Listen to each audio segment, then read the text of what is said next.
I want to talk about the biggest and the most important story in the world, the Wuhan coronavirus. This coronavirus is a catastrophe on the scale of Chernobyl for China, but actually it's probably worse than Chernobyl, which was localized in its effect. The coronavirus could result in a global pandemic. While you were all sleeping overnight, the number of diagnosed cases in China increased by 30%. Now, let me be clear, that's not new cases, that is just newly admitted cases. It is probably several orders of magnitude higher than that. Also, while you were sleeping, China now has its entire border with Russia closed. 2,600 miles, Russia has closed that border. El Al has shut down travel between Israel and China. Air France has shut down travel between China and France. And that's in addition to all the other countries that have already shut down travel.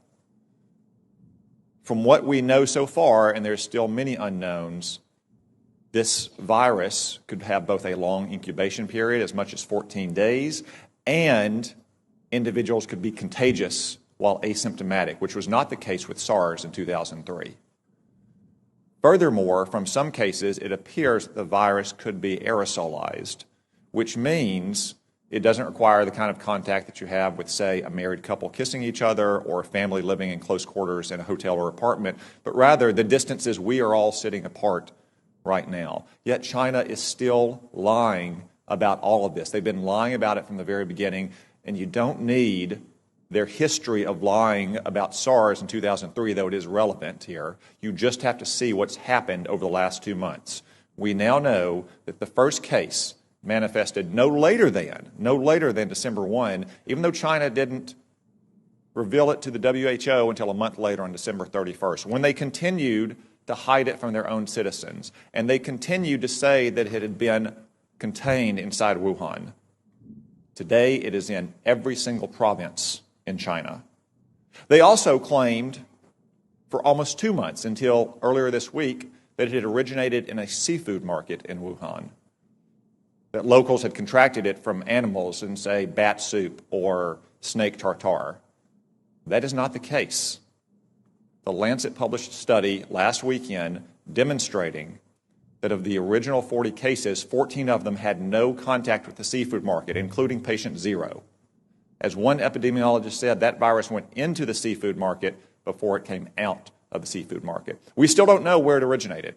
Could have been another seafood market. Could have been a farm. Could have been a food processing company. I would note that Wuhan also has China's only biosafety level 4 super laboratory that works with the world's most deadly pathogens, to include, yes, coronavirus. Now, look at China's own actions. They have quarantined 60 million people, 60 million, more than the entire population of our West Coast. They've shut down schools indefinitely. Classes canceled nationwide indefinitely. Hong Kong, a part of China, has basically shut down all travel from the mainland. That's why it is essential that we immediately stop all travel on commercial aircraft between China and the United States. Making exceptions, of course, for American citizens to come back, as we just brought back yesterday, allowing essential trade to flow